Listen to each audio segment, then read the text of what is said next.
Друзья, всем привет! Вчера у меня была пациентка, которая сказала о том, что у нее такая же проблема, как и у меня, она бруксист, то есть она спит с сомкнутыми челюстями и скрипит ночью зубами. Поэтому сняла для вас специальное видео о тейпировании. Выполняю тейпирование тейпами с акватитаном, клеевая основа. При контакте с кожей возникает эффект микротоков, то есть это еще и терапевтический эффект плюс ко всему. Сначала определяем размер жевательной мышцы и ее месторасположение.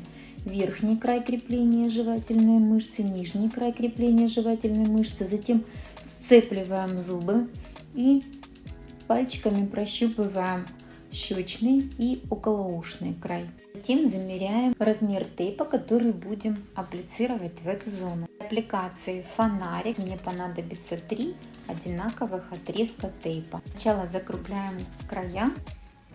Этот отрезок складываем пополам, разрезаем его посередине. Оставляем вот такое количество для того, чтобы его прикрепить.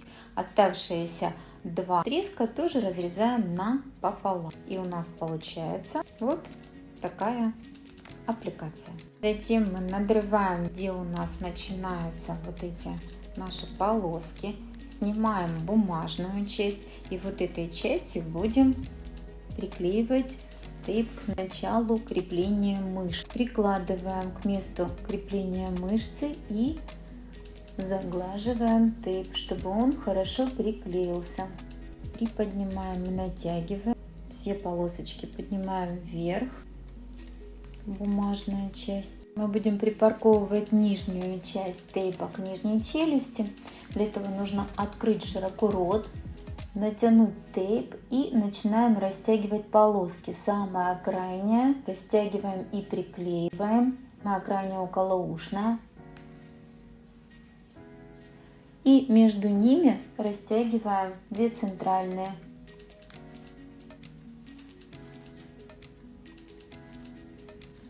И припарковываем, то есть приклеиваем нижнюю часть тейпа и заглаживаем. Расправляем, чтобы нигде не было складочек.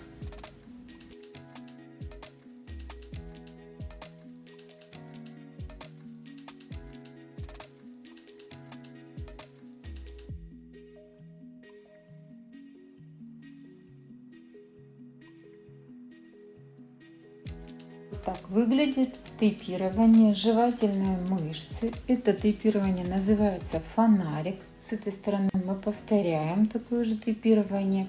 С ним можно ходить до 3 дней на лице, либо просто на ночь. Очень хорошо снимает спазм этой мышцы. Друзья, у кого есть такая проблема, тейпирование вы можете выполнять 21 день, каждый день выполняете и затем даете перерыв.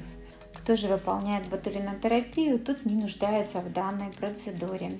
Кому нужна помощь в обучении, обращайтесь, пишите в директ.